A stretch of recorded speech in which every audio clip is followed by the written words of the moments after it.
السلام علیکم ورحمۃ اللہ وبرکاتہ۔ بسم اللہ الرحمن الرحیم، الحمد للہ رب العالمین، الرحمن الرحیم، مالک یوم الدین، واشہد ان لا الہ الا اللہ وحدہ لا شریک لہ، واشہد ان محمدا عبدہ ورسولہ، صلی اللہ علیہ وعلی آلہ وعلی اصحابہ ومن اہتدی بہدیہ واستنى بسنتہ الی یوم الدین، اما بعد۔ معزز ناظرین، آج ہفتے کا دن ہے اور ہفتے کو اصول ایمان کی شرح آپ لوگوں کے سامنے کی جاتی ہے۔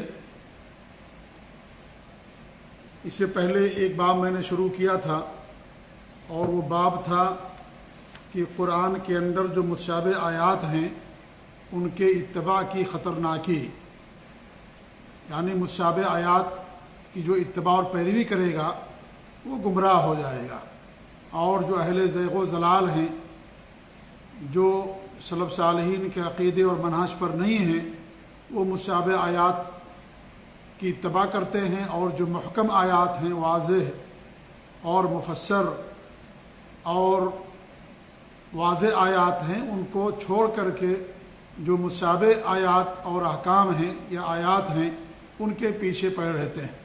اور یہ ان لوگوں کی پہچان ہے جن کے دلوں کے اندر زیغ ہوتا ہے، کجی ہوتی ہے، وہ ایسا کرتے ہیں۔ اسی کے متعلق ایک حدیث مصنف نے اور پیش کی ہے جو اس سے پہلے کے درس میں پیش کی نہیں جا سکی تھی، اور وہ حدیث عبداللہ بن مسعود رضی اللہ تعالی عنہ کی۔ آئیے پہلے حدیث پڑھتے ہیں۔ بڑی مشہور روایت ہے، مسند احمد کی، دارمی کی، نسائی کی اور دیگر حدیث کتابوں کے اندر یہ حدیث موجود ہے۔ عن عبداللہ بن مسعود رضی اللہ تعالی عنہ قال خط لنا رسول اللہ صلی اللہ علیہ وسلم خطا بيده ثم قال هذا سبيل الله ثم خط خطوطا عن يمينه وعن شماله وقال هذه سبل على كل سبيل منها شيطان يدعو إليه وقرأ وأن هذا صراطي مستقيما فاتبعوه ولا تتبعوا السبل فتفرق بكم عن سبيله ذلكم وصاكم به لعلكم تتقون۔ عبداللہ بن مسعود رضی اللہ عنہ فرماتے ہیں کہ اللہ کے رسول صلی اللہ علیہ وسلم نے ہم لوگوں کے لیے اپنے ہاتھ سے ایک لکیر کھینچی، پھر کیا فرمایا، یہ اللہ تعالیٰ کی راہ ہے۔ پھر آپ نے دائیں طرف اور بائیں طرف بھی چند خطوط اور لکیریں کھینچی اور یہ کہا کہ یہ وہ راستے ہیں کہ ان میں سے ہر راستے پر ایک شیطان ہے جو اپنی طرف لوگوں کو بلاتا ہے۔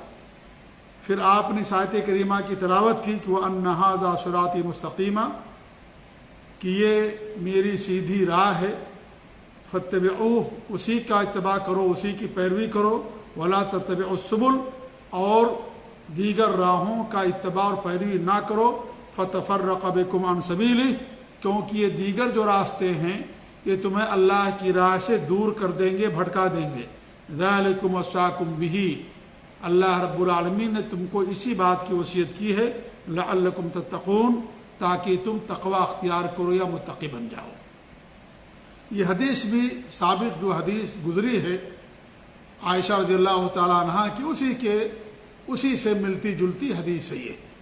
اس میں بھی ہمیں ایک راستے کو اپنانے کا حکم دیا گیا ہے، یہ اللہ رب العالمین کی وصیت ہے، اور آپ صلی اللہ علیہ وسلم نے خط اور لکیر کھینچ کر کے مسئلے کی وضاحت فرمائی، یعنی آپ نے حق کو امت کے سامنے کس طریقے سے واضح طور پر بیان کر دیا، اور یہ ایک وسیلہ ہے جس کے ذریعے سے بات انسان کو سمجھ میں آتی ہے۔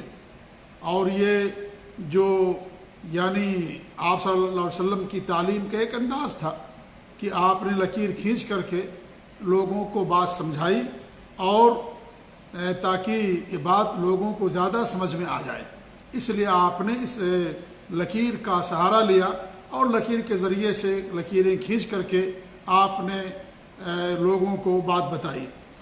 اور آپ نے کیا فرمایا کہ اللہ تعالیٰ کی راہ ہے، اللہ کی راہ ایک ہے، اللہ کا دین ایک ہے، اور وہ دین اسلام، دین توحید، اللہ کا ایک ہی راستہ ہے، صراط مستقیم ایک ہی ہے۔ البتہ جو گمراہیاں ہیں وہ بہت زیادہ ہیں، حق ایک ہی ہوتا ہے، لیکن جو گمراہیاں ہوتی بہت زیادہ ہوتی، اسی لیے صراط مستقیم ایک ہی مفرد استعمال کیا گیا، ھذا سبیل اللہ، یہ اللہ تعالیٰ کی راہ ہے، اللہ تعالیٰ کا دین۔ اس راہ پر چل کر کے انسان اپنے آپ کو اللہ کی رضامندی کا مستحق بنا سکتا ہے، جنت کا حقدار بنا سکتا ہے۔ اور دائیں اور بائیں بہت سارے راستے ہیں، بہت سارے لکیریں ہمارے نبی نے کھینچی اور کہا کہ یہ شیطان کی راہ ہے اور شیطان اس کی طرف بلاتا ہے، لہذا اگر جنت چاہیے تو ایک راستے کو اپنانا ہے، حق کی راہ کو، صراط مستقیم کو، جس کی دعا ہر مسلمان ہر نماز کی ہر رکعت کے اندر کرتا، اہدنا الصراط المستقیم۔ اللہ تعالیٰ تو ہم کو صراط مستقیم کی طرف ہدایت دے دے۔ وہ صراط مستقیم اللہ تعالیٰ کا بھیجا ہوا دین ہے، جسے اللہ نے کامل کر دیا، جس میں نہ کمی کی گنجائش ہے نہ اضافے کی گنجائش ہے، جو کتاب و سنت کے اندر محفوظ ہے۔ قرآن کو اللہ نے محفوظ کر دیا، حدیثوں کو محفوظ کر دیا، اور اس کے اندر اللہ رب العالمین نے دین کو محفوظ کر دیا۔ یہ ذکر ہے اللہ رب العالمین کا پورا دین۔ تو ہمارے نبی نے فرمایا کہ ہر راستے پر شیطان لگا ہوا ہے، اور وہ شیطان کیا ہے؟ اپنے راستے کی طرف بلاتا ہے، شہوات کے ذریعے سے، شبہات کے ذریعے سے، اور اس طریقے سے اور ہتھ کنڈے اپنا کر کے اس کی طرف بلاتا ہے، اپنے راستے کی طرف بلاتا ہے، کیونکہ وہ خود گمراہ ہے، جنت سے اسے نکال دیا گیا، جہنم کا دائمی مستحق ہے، تو چاہتا ہے کہ اپنے ساتھ ہم ان کو بھی لے کر کے جائیں، اس لیے اپنے دین کی طرف یا اپنے راستے کی طرف لوگوں کو بلاتا ہے۔ لہٰذا اگر جنت چاہیے اور حقیقی کامیابی اور سعادت چاہیے، فوز و فلاح چاہیے، تو اللہ کے ایک دین کو اپنانا ہے، صراط مستقیم کو۔ باقی جو دیگر راستے ہیں ان راستوں کو چھوڑنا ہے۔ ایک ہی راستہ ہے جو جنت تک پہنچاتا ہے، اور وہ اللہ رب العالمین کا دین، صراط مستقیم، کتاب و سنت کی راہ، جسے انسان کو سلف صالحین کے منہج اور عقیدے پر سمجھنا ہے۔ یہ جو آیت کریمہ ہے، یہ آیت کریمہ کیا ہے؟ یہ سورہ انعام کی آیت نمبر 153 ہے۔ اس سے پہلے کی دو آیتوں میں 151 سے لے کر کے 153 تک اللہ رب العالمین نے کچھ وصیتیں بیان فرمائی ہیں، اور وہ 9 یا 10 وصیتیں ہیں۔ اس وصیت کو لے کر کے جو بڑی اہم وصیت ہمارے اللہ رب العالمین کی ہے، صراط مستقیم پر جمنے کی اور اس کی اتباع کرنے کی۔ دین اتباع ہے۔ یہ جو دین ہے اس میں اتباع کا نام ہے، ابتداء کا نام نہیں ہے، کہ انسان اتباع کرے۔ اتبعوا ما انزل علیکم من ربکم ولا تتبعوا من دونہ اولیاء، جو تمہاری طرف نازل کیا گیا ہے اللہ رب العالمین کی طرف سے، اس کا اتباع کرو، اس کی پیروی کرو۔ تو یہ دین اتباع ہے، اس میں بدعات کی، شرک کی، خرافات کی، رسم و رواج کی کوئی گنجائش نہیں ہے۔ یہ دین اتباع ہے، پیروی الا دین۔ ہمارے نبی صلی اللہ علیہ وسلم ہمیشہ لوگوں کو اسی بات کی تعلیم اور تلقین کیا کرتے تھے، اطیعوا اللہ و اطیعوا الرسول، اللہ کی اطاعت کرو، رسول کی اطاعت کرو۔ اللہ رب العالمین نے جا بجا فرمایا۔ تو اس طریقے سے دین اتباع ہے، فاتبعوہ، اسی کی پیروی کرنا ہے، یہ اللہ رب العالمین کا حکم ہے۔ تو اللہ رب العالمین نے 10 وصیتیں فرمائیں۔ اس کے تعلق سے عبداللہ بن مسعود رضی اللہ عنہ فرماتے ہیں کہ جو شخص اللہ کے رسول صلی اللہ علیہ وسلم کی وصیت کو سر بمہر، یعنی وہ وصیت جس پر مہر لگی ہوئی ہے، اس کا ملاحظہ کرنا چاہتا ہے، اسے دیکھنا اور پڑھنا چاہتا ہے، تو اللہ تعالیٰ کے فرمان پڑھ لے۔ بہت ہی بلیغ بات کہی عبداللہ بن مسعود رضی اللہ تعالیٰ عنہ نے، حالانکہ اللہ رب العالمین کی وصیت ہے، اللہ نے وصیتیں فرمائیں، لیکن عبداللہ بن مسعود رضی اللہ تعالیٰ عنہ کی فقاہت، ان کی سمجھ، اور اس طریقے سے انہوں نے کیا فرمایا کہ جو شخص اللہ کے رسول کی وصیت کا ملاحظہ کرنا چاہے وہ ان آیات کو پڑھ لے، اللہ تعالیٰ کے اس فرمان کو پڑھے، کیونکہ ظاہر ہے اللہ تعالیٰ کی جو وصیت ہے وہ نبی کی بھی وصیت ہوتی ہے، اور جو نبی کی وصیت ہوتی ہے، تعلیم ہوتی ہے، وہ اللہ تعالیٰ کی بھی وصیت اور تعلیم ہوتی ہے، کیونکہ نبی اللہ کی طرف سے آتا ہے، نبی اللہ کا رسول اور پیغامبر ہوتا ہے، اللہ کے پیغام کو لوگوں تک پہنچانے والا ہوتا ہے، وہ اپنی طرف سے کچھ نہیں کہتا، وہی کہتا جو اللہ رب العالمین کی طرف سے وہی آتی ہے۔ لہذا جب اللہ کی وصیت ہے تو گویا کہ نبی کی بھی وصیت ہے، اور جب نبی نے کوئی وصیت فرمائی تو گویا کہ اللہ رب العالمین نے بھی اس چیز کی وصیت فرمائی۔ جی، تو اللہ نے 10 چیزوں کی وصیت فرمائی۔ سب سے پہلے اللہ نے کیا فرمایا کہ اللہ تعالیٰ کے ساتھ شرک کچھ بھی نہ کرو، یہ پہلی وصیت جو سب سے اہم ترین وصیت۔ نمبر 2، والدین کے ساتھ حسن سلوک سے پیش آؤ، بالوالدین احسانا۔ نمبر 3، ولا تقتلوا اولادکم من املاق، مفلسی اور فقر و فاقہ کے خوف سے اپنے بچوں کو قتل نہ کرو۔ چوتھی وصیت کیا تھی؟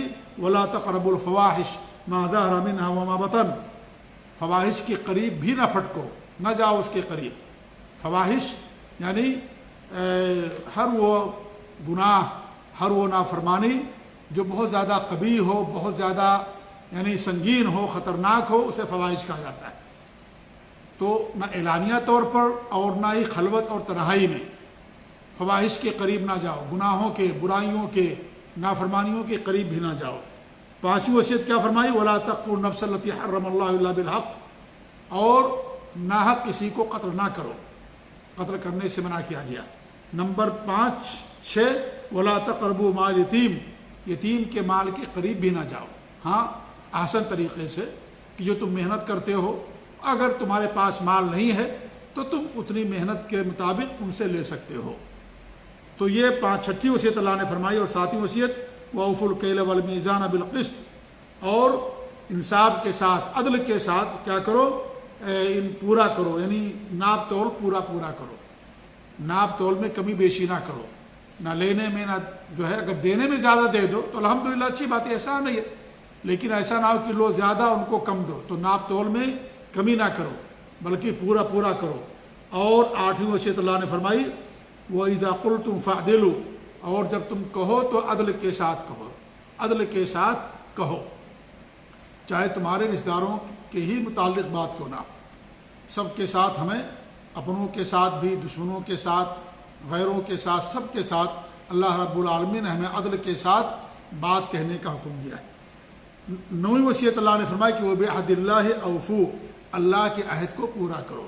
ہم سب نے عہد کیا اللہ تعالیٰ سے کہ اللہ تو یہ ہمارا رب ہے، لہذا اللہ کے عہد کو پورا کرو، اور جو دین اللہ نے بھیجا اس کے اوپر عمل کرو۔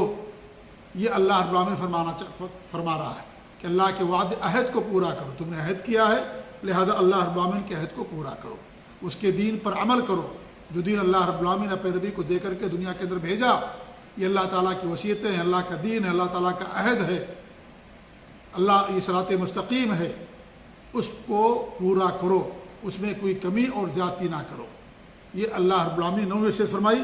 اور 10ویں وصیت کیا تھی کہ وَأَنَّ هَٰذَا صِرَاطِي مُسْتَقِيمًا، کہ یہ میری سیدھی راہ ہے، فَاتَّبِعُوهُ، اس کی اتباع اور پیروی کرو۔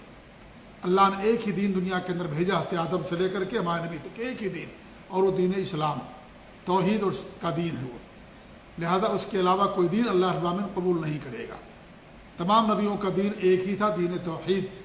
تو اللہ رب العالمین نے جو صراط مستقیم بھیجا ہے اس پر چلیے، اس راستے پر چلیے، اس کی اتباع کیجیے، اور دیگر راستوں کو چھوڑ دیجیے، کیونکہ دیگر راستے انسان کو جہنم تک جو ہے لے جانے والے ہیں۔ جو اللہ کے راستے پر عمل کرے گا، چلے گا، وہی ہدایت یافتہ ہے، اور جو دیگر راستوں کو چھوڑ پر عمل کرے گا، صحیح راستے سے بھٹک جائے گا، اور اس طریقے سے وہ پھر اپنی جو منزل ہے جنت، اس منزل تک کوئی انسان نہیں پہنچ سکتا ہے۔ اللہ کا دین ایک ہی ہے، شرائط ایک ہی ہے، البتہ لوگوں کی خواہشات، لوگوں کے اقوال، اس طریقے سے لوگوں کے بنائے ہوئے مذاہب اور ان کے بنائے ہوئے طریقے بہت زیادہ ہیں، اس لیے ایک راستے کی پیروی کرنا ہے اور اس طریقے سے ایک ہی راستے پر چلنا۔ اور یہ اللہ رب العالمین کا فضل ہے کہ اس نے ایک راستہ بنایا جس پر انسان چل کر کے اپنے آپ کو جنت کا حقدار بنا سکتا ہے۔ تو جو صراط مستقیم سے بھٹک گیا، منحرف ہو گیا، وہ ہلاک و برباد ہو گیا، اور جو کتاب و سنت پر چلا، صراط مستقیم پر چلا، وہ کامیاب ہو گیا، اور اس طریقے سے وہ اپنے آپ کو اللہ کی رضامندی کا حقدار بنا لیا۔ تو اس حدیث کے اندر بھی ہمارے نبی صلی اللہ علیہ وسلم نے اسی بات کا حکم دیا ہے کہ ہم ایک راستے کی پیروی کریں، اللہ کے دین پر عمل پیرا ہوں، اور اس طریقے سے باقی اور جو راستے ہیں ان پر ڈنڈیوں کو، ان غلط راستوں کو چھوڑیں، اور اللہ رب العالمین کے ایک راستے پر مضبوطی سے عمل پیرا ہوں۔ اللہ تعالیٰ سے دعا کہ اللہ رب العالمین ہمیں اس پر عمل کرنے کی توفیق دے، اور اللہ رب العالمین ہم سب کو بدعات و خرافات سے، نافرمانی سے، گناہوں سے، شرک سے، تمام چیزوں سے اللہ رب العالمین ہم سب کو ہمیشہ محفوظ رکھے، آمین۔ وصلی اللہ علیہ محمد وعلی آلہ وصحبہ اجمعین، وجزاکم اللہ خیر، والسلام علیکم ورحمۃ اللہ وبرکاتہ۔